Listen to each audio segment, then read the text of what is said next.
সবুজ, হলুদ, বেগুনি নানান রঙের ফুলকপি, তাক লাগানো রঙিন ফুলকপির চাষ। সৌজন্যে কোলাঘাটের কৃষক প্রমথ মাঝি।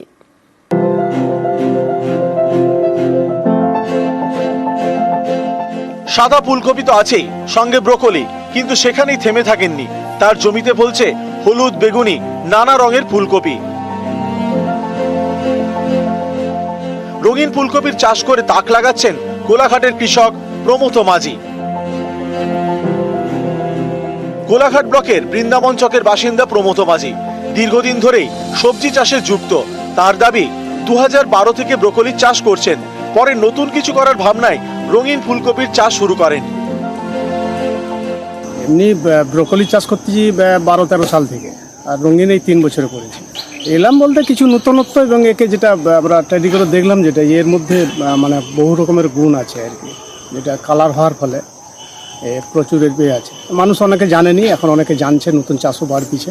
আমার এবছর ব্রোকলি আছে সবুজ, আর কালার বেগুনি কালার, হলুদ কালার, এমনি ন্যাচারালি ফুলকপি আছে। এবছর প্রায় 3000 রঙিন ফুলকপির চাষ করেছেন প্রমথ মাঝি। তার কথায় অতিবৃষ্টিতে বেশ কিছু চারা নষ্ট হয়ে যায়, তারপরেও রঙিন ফুলকপি চাষ করে লাভের মুখ দেখেছেন।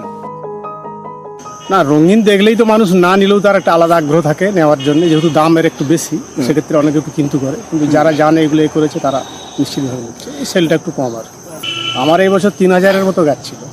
দুবার প্রথম অ্যাডভান্স বর্ষার ফলে প্রচুর নষ্ট হয়ে গেছে, এখন আর 1000 চারা আছে, নামি জ্যাঠা করে। দেখলেই এর যে আকর্ষণ, দেখলেই তো আগে আগ্রহ থাকে। নতুন চাষ আমার এলাকায় চাষ হচ্ছে, কেউ করছে, আগামীতে আরও বাড়বে নিশ্চয়ই। ব্রোকলি বা একে লস কিছু নেই, এর দাম ওই কফির মতো অত নিম্নমানে নেমে যায়।